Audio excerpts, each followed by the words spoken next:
One of the biggest problems with red dots is not being able to find the dot. And the reason for that is that red dots reward a perfect presentation and they impose a time penalty on anything less than perfection. And put another way, red dots act like a magnifier, and they magnify skill and they magnify suck. And the red dot doesn't care. It's gonna make whatever you got more.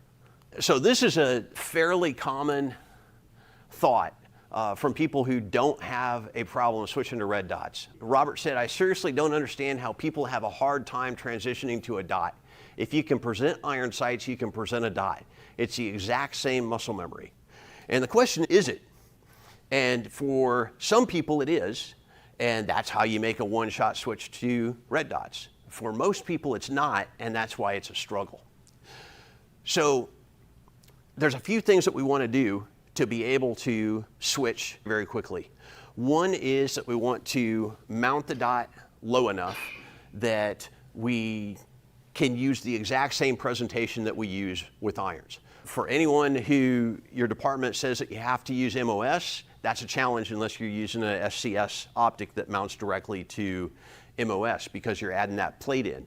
Whenever possible, you want to mount directly to the slide, both because it will allow you to have a uniform presentation and because it's going to be less leverage for that 5,000 to 13,000 Gs to act on the optic.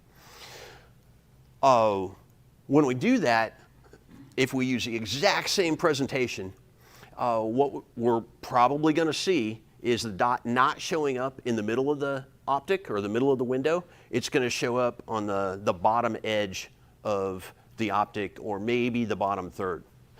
And which brings up the point, if you don't currently have, or if shooters that you're working with don't have suppressor height sights on their regular pistol, you really don't want to put suppressor height sights on when you add a red dot because it's going to take up a lot of real estate in the window and it just gets in the way. It becomes confusing. There becomes a tendency to try to put the dot on top of the front sight, and the dot can be anywhere in the window and you can make hits, keyholes out to 15 yards depending on arm length and out to 55 yards on a torso, doing a four corners drill where you shoot with the dot in the middle and then shoot with the dot in each of the four corners.